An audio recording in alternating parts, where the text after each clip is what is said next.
Take a listen at Emmanuel Macron's bitter reaction after the French far-right inflicted a humiliating defeat on him on June 9, 2024 in his worst-ever European election performance.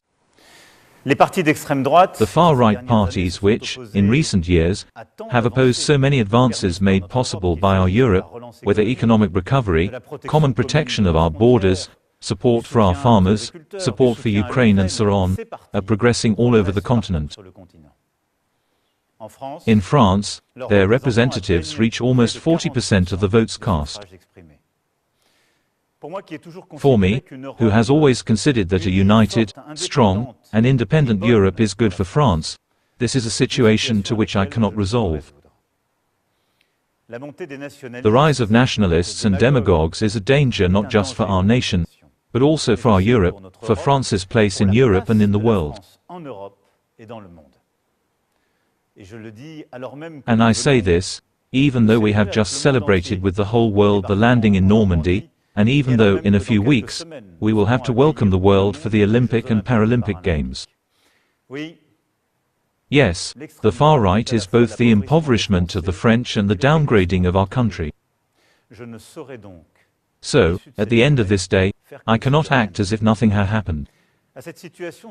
Added to this situation is a fever which has gripped public and parliamentary debates in our country in recent years. A disorder which, I know, worries you, sometimes shocks you, and to which I do not intend to give in. Now, today, the challenges facing us, whether external dangers, climate change and its consequences, or threats to our own cohesion, these challenges require clarity in our debates, ambition for the country and respect for every French person.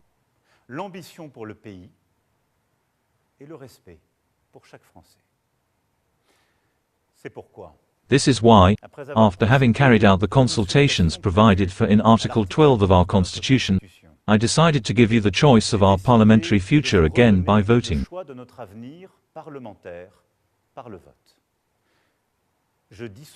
I therefore dissolve the National Assembly this evening. In a few moments, I will sign the decree convening the legislative elections, which will be held on June 30th for the first round, and July 7th for the second. This decision is serious, heavy, and above all, it is an act of trust and confidence in you, my dear compatriots, in the ability of the French people to make the most just choice for themselves and for future generations. Confidence in our democracy. Let the sovereign people speak. Nothing is more Republican. This is better than all the arrangements, all the precarious solutions. It is an essential time for clarification. Confidence in France which, faced with the harshness of times, always knows how to unite and resist to shape the future and not retreat or give in to all demagogues. In the coming days, I will state the direction I believe is right for the nation. I have heard your message, your concerns, and I will not leave them unanswered. And you know me, the taste for the future, that of surpassing the Federation will continue to nourish this project. But in this moment of democratic truth, and even though I am the only political leader to have no personal electoral deadline in 2027, be certain of one thing, my only ambition is to be useful to our country that I love.